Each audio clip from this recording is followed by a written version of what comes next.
Hello and welcome to this week's episode of Fellowship in Essential Oils. We're going to be big, we're going to be strong, and we're going to be confident because today we're talking about cedarwood. How are you, Liz? I don't feel confident. I feel quite nervous. I feel like it's quite a responsibility to try and explain what's all the difference between all of these cedarwoods and all the different things like that. So while I love cedarwood, and I do have some here to try and deal with my nerves, but I feel quite nervous about this one. Well, first of all, I'm quite surprised that we've done over 50 episodes and we haven't got to cedarwood because it is, for me, it's a mainstay. I would definitely use cedarwood every single week. But, and it's probably a good oil if you are feeling nervous to work with as well. And we'll cover that as we go along. But, well, you're already detecting my first question for you was, how do we tell the difference between different cedars? There's one cedar that I work with, and I don't think it's a real cedar when you look at its Latin name, which is that Juniperus Oh, you're gonna have to correct me on this one. Virginiana, That's it. Yeah, Virginiana, yeah, yeah.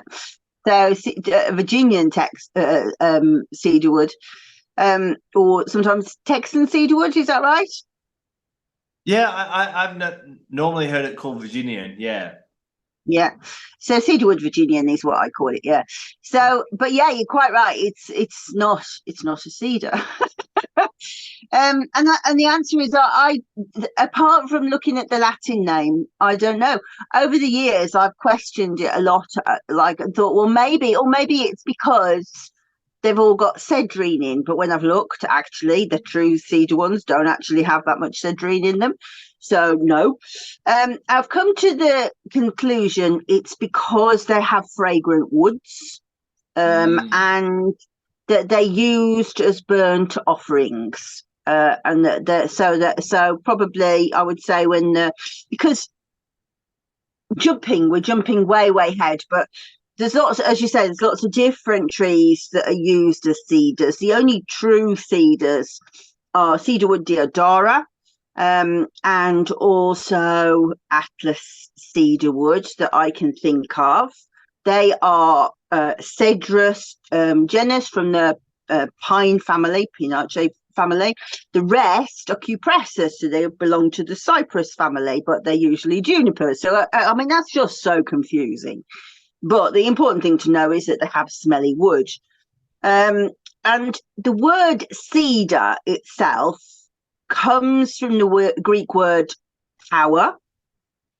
And if you look at thuja, for example, which is an important, I think maybe white cedar perhaps in America. I think it's the red cedar actually. Yeah, sometimes Okay, called so arbor what is red vitae. cedar then? Okay, Yeah. but thuja means burnt offering or sacrifice. So you can imagine maybe the settlers, the European settlers coming across and going, oh, okay, that's what they burn. We burn that wood. That's what we burn, and so maybe that's how it became to be cedars. But other than that, I don't know really. Yeah, I guess before in many centuries past, they weren't looking at it from a botanical point of view. They were just it's a big tree. They look similar. Yeah, we burn the wood. They must all be cedars type of thing. Yeah, but they don't even look that similar. So, I mean, Mm. that's what I thought before. That if you, in fact, we're very lucky actually that one of the stately homes near to us does have actually a Cedrus libani, a cedar of Lebanon. And so I've seen one, and they are huge, great big spreading things with like great big flat arms.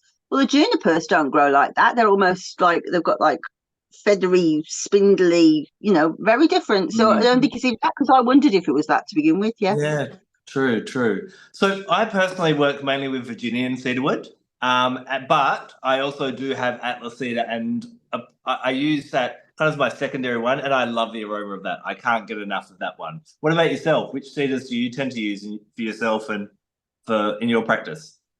Yeah, so I do use cedarwood Virginian a lot. So Juniperus virginiana.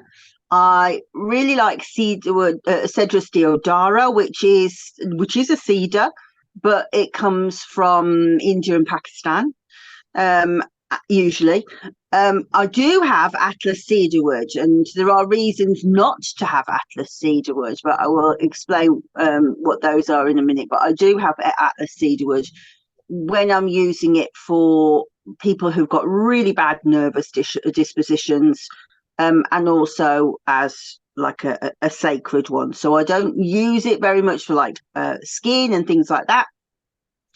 But one of the reasons for not using cedarwood Atlas is it has been really over farmed and over harvested over the years. And a cedarwood, I mean, that might be another distinguishing feature that adds to it. Cedars can live to around about 1,000 years old.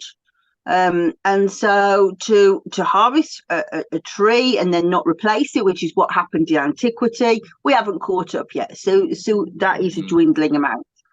But having said that, the essential oil of a cedarwood Atlas is usually made from wood chippings left over from making furniture and things like that. So whilst we kind of don't want them to be using it for furniture because that's still harvesting it, at least we're not just making essential oil we're not felling a tree for the essential oil. So I feel a bit better about that.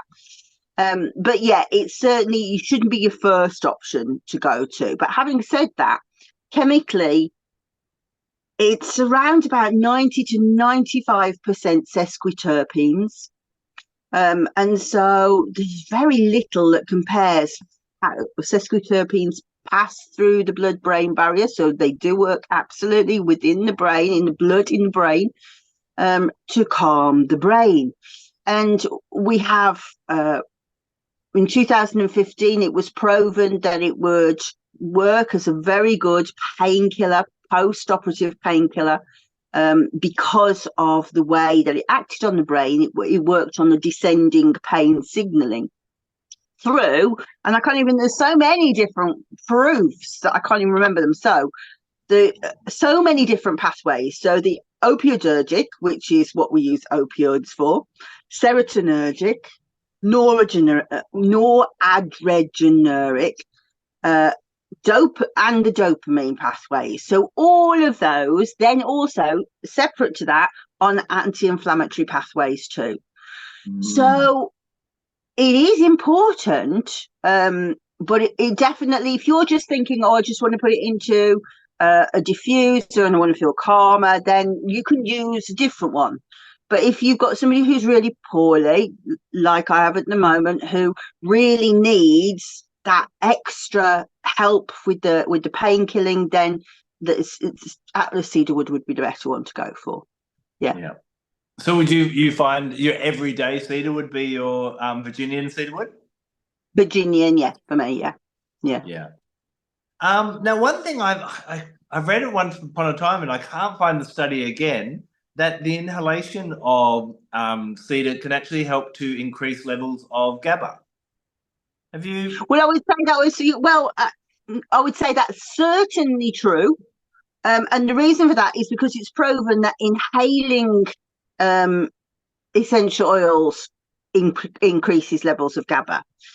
So even without the cedarwood, that would be true. But yes, most certainly, because also when we're talking about serotonin, the body needs serotonin to balance levels of GABA. So we know that if it will level it out, that will help.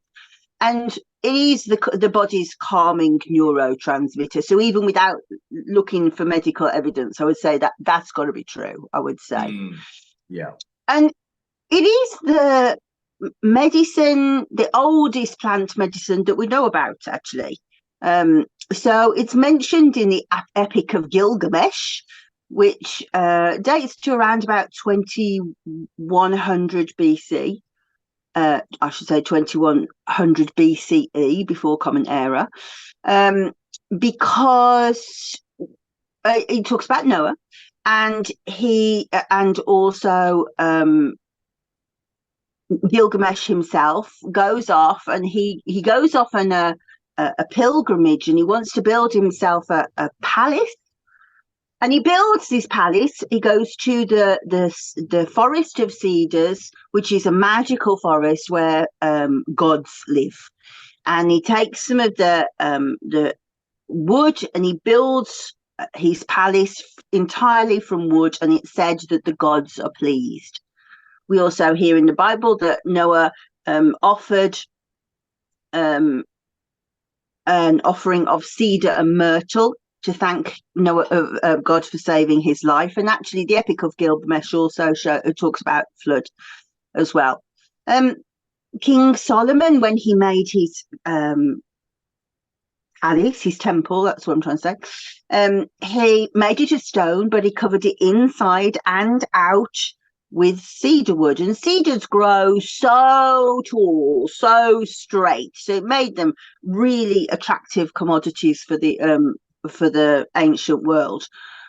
But also, if you think about how all of those systems, opioidergic, serotonergic, noradrenergic, dopaminergic, you stand in that, you can just imagine how that level of scent would change how you felt. So you can imagine that did feel like a religious experience. And if you go to Egypt and you visit the ancient temple of Edfu to Horus, you can still see the splinters of the cedar wood on the hinges. It's still there, and it seems likely to me that many of the temples would have had cedar wood doors, because of this feeling of moving into a religious space and the feeling that God is with you and God is protecting you.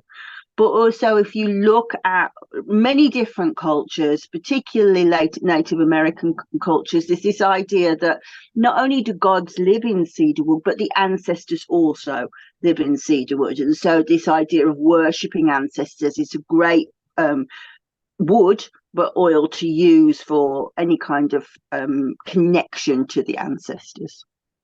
And I think, before we kind of do go into everything emotional, mental, and spiritual, the effects of this oil is just, it's an overall, it gives you that strength of a big tree in that calmingness, doesn't it? And you've been talking about how it's been used throughout history in that way. Yeah, but so it changes the breath. So it's a very good respiratory medicine, particularly if you've got a cough. So any kind of coughs and colds, splutters, then cedarwood is excellent. And in the same way that one uses the oil, one could also burn the wood and inhale the vapors of the wood. That would be the traditional way of using it. It's also an extremely good skin healer for things like particularly allergic reactions, but also eczema, psoriasis, dermatitis.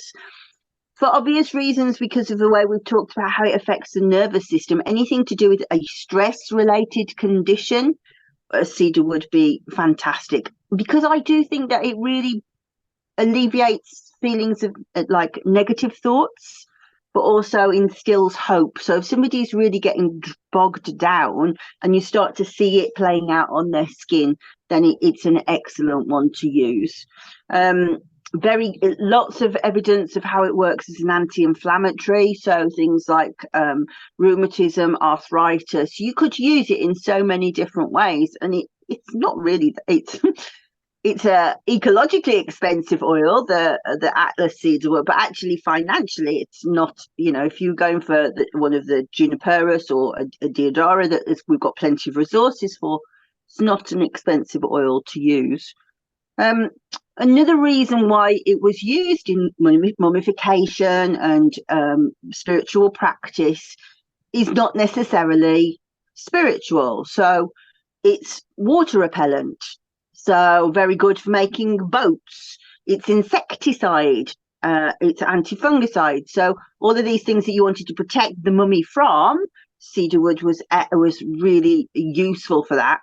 And also lots of different kinds of pests. So, for example, I consult with a company that makes insect repellents and pest repellents out of essential oils. And particularly rodents don't like it, but reptiles don't like it. So if you've got a problem with like iguanas, for example, anything kind of lizard-like, if you put cedarwood chippings in their cage, they will go like that right on the other side because it burns their skin, but also it burns their, it's called their Jacob's organ inside their nose. So for snakes and things like that. So chippings on the floor is a traditional medicine to keep snakes away. And so you can see how creating magical circles to keep out all of those baddies came about. Yeah, very much so. And I think, you know, for people who live in places like Australia where we are a little bit worried about snakes coming in, maybe, you know, rubbing or anointing a bit of cedarwood around doorways or entrance points could be a good thing to do then. Yes, because it's not just that they don't like the smell; they can feel the smell in the nose. They get a burning smell. Yeah, wow. So yeah, so they've got like a special organ within there that's like a cavity, which is really, really sensitive. So like, you know how like they scent the air when they stick their tongue out, they immediately go. So yeah, very, very Amazing. good use. That's a good hack for a lot of Australians that are worried about snakes. Although, you know, I've lived in the bush all my life and seen hardly any. Yep. When now I you're talking started, about. Sorry, go on. I was just going to say, when I first started training, I learned that patchouli was good for snakes as well, and I was like, is that even real? As if I'm ever going to know that. And obviously, you never know what trajectory your life's going to take. That I would actually know about those eventually. Yeah. Sorry, didn't mean to interrupt you. No, I was going to say, you know, you're talking about all those kind of biblical references to cedarwood as well. Another reference that I know of is that actually, if we go back in time to when God or the Creator was actually creating the earth, he had a blueprint. And then once he actually was finished, he's like, well, where do I put my blueprint? And what he did is that it said that he rolled it up and placed it within a cedar tree. And so what I love cedar for, and I found that cedarwood really came out as a really nice oil to work with, especially during COVID, because one of the gifts of cedarwood is it brings certainty into our lives. Now, sometimes we don't know why things are happening, and we're like, but if we can find some reassurance that this is all part of the plan, this is how it's meant to go, there's a greater picture to that, that can settle us. So we've already talked a little bit about how physically it's definitely calming, but I think when we have that, you know, lots of things have happened to us in our lives. And we look back at like, why did I break up with my first ever partner? Well, thank God we all did, probably. And you know, why do I not work at that place? And why did I lose my job? Everything is part of a plan, but when we're going through that, it can be quite shaky.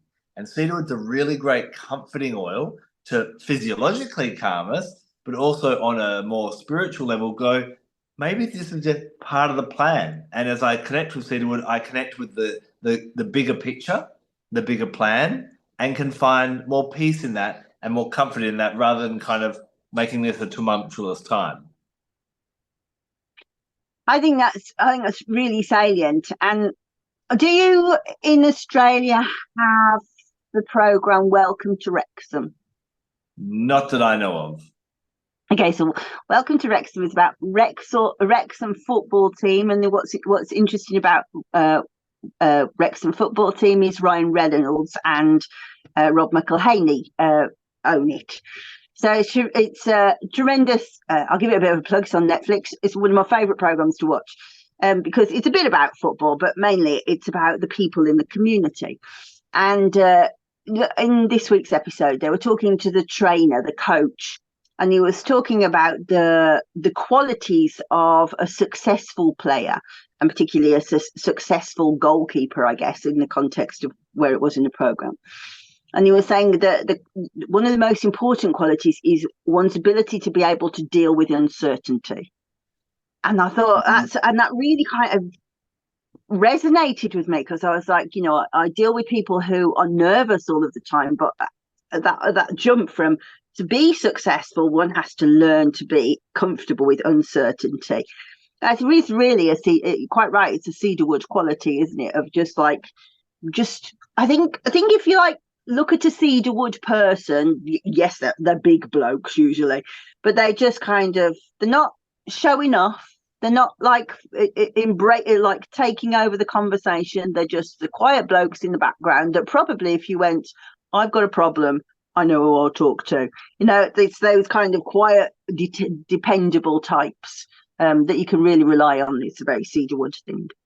Very much so. It's interesting that you said, that obviously you use the word community, and that's another word that comes up for me when I'm talking about cedarwood as well. I find that it's often referred to as being a solar connected tree, and we'll talk a bit more about astrology in a moment.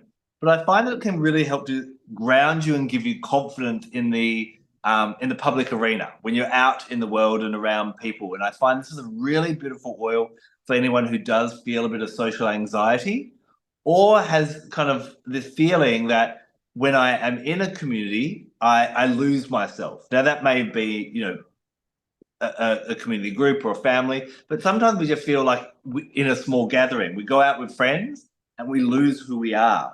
And like you were saying about the seated personality, it does give you that strength to, you may not be the loudest, but you don't need to lose who you are. And for people that maybe a Libran or someone who finds that their personality melds with other people's, cedarwood can be really great for helping you stand on your own 2 feet, to take your place up in the forest of the world, and to actually relish and enjoy getting out there in the world.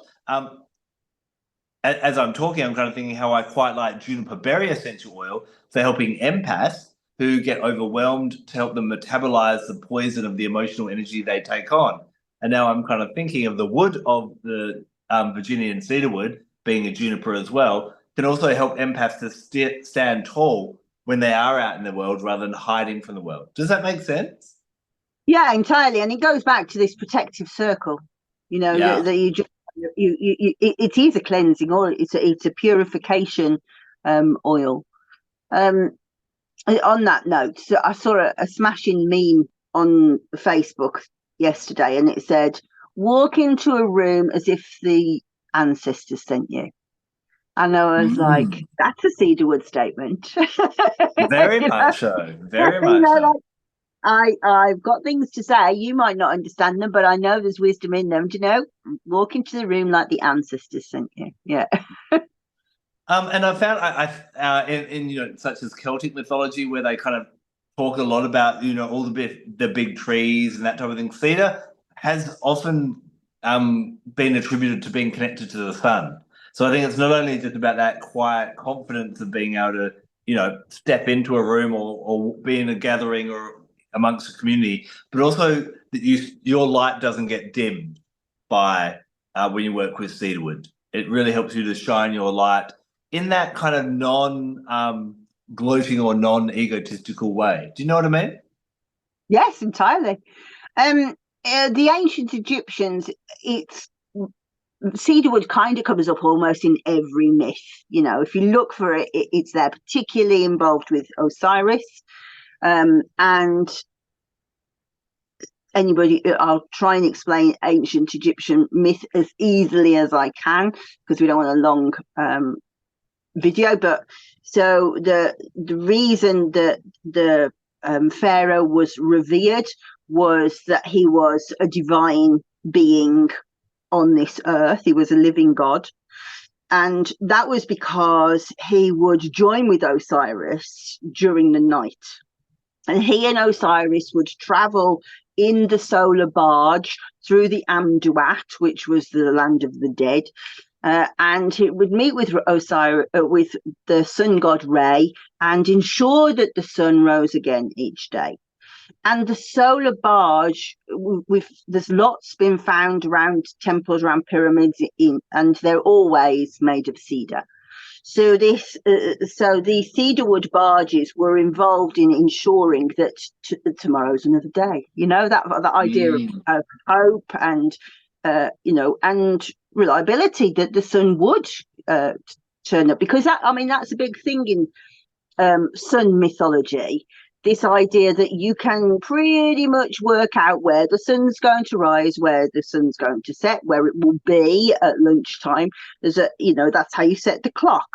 But the moon, of course, is unpredictable. We're not really sure where she'll rise. We're not really sure, unless we're keeping track, what she'll look like. What colour will she be? Will she be full? Will she be crescent? But the sun just is the sun. You can just depend on it to be. And again, that's cedarwood. Yeah. I guess that word of certainty really sticks nicely with cedarwood, doesn't it? Yeah. Yep. Yeah. When it comes to chakras, I find this one a really great base chakra one. I love to work with it. A lot of people find, the base chakra is about feeling safe. It's about feeling secure, that sense of steadiness and able to adapt to change. And cedarwood can work really well with bringing us certainty during times of uncertainty. But I also find cedarwood a really nice oil just to help simplify our lives. A lot of the time, our modern life is there is so much we have to get done or feel imposed that we have to get done.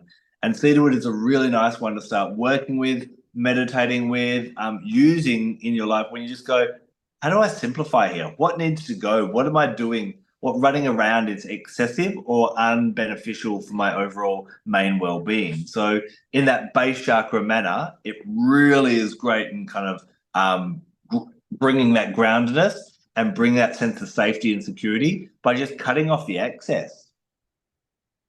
I agree with that entirely. I think base chakra, but I also think crown chakra, it's a really important spiritual connection oil.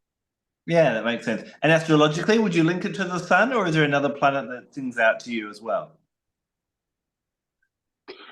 Well, I think I'd have to also say Pluto, because of the connection with the underworld and the afterlife and the dead and the ancestors.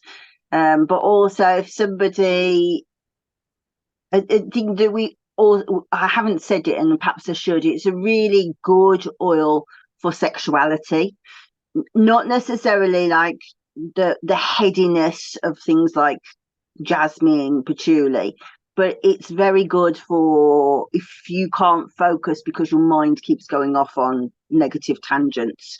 So that might be just you thinking about the washing up, or you might also be thinking about something that is like, oh, I don't do sex. Do you know what I mean?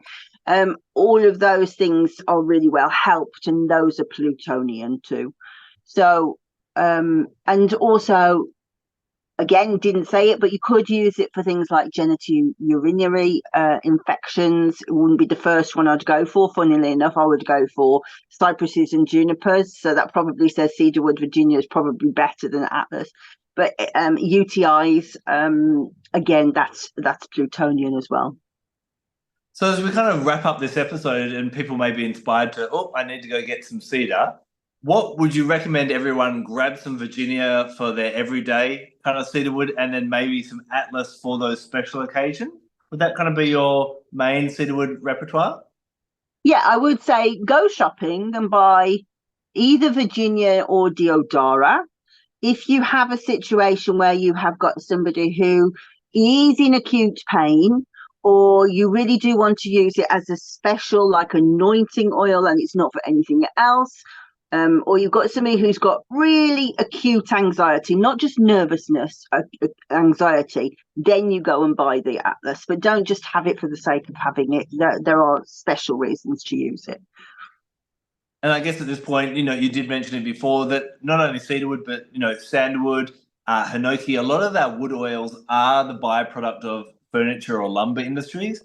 But it is always important to kind of look at where your oils are coming from because, yes, we want to have our oils, but we don't want to be chopping down trees and ruining forests just so we've got essential oils in our home. So making sure that it's coming from a good source. A lot of places are, a lot of governments are managing forests and only a certain amount of trees are coming down or so on. That's what you want to look for with your essential oil company, isn't it?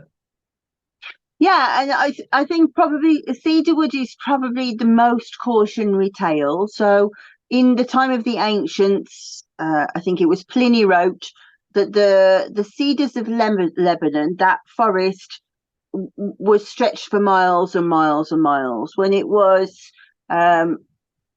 measured in 1880, there were only 20 cedars of Lebanon left. Wow. So now it's a UNESCO World Heritage Site, but it's a really strong reminder that those trees will not recover.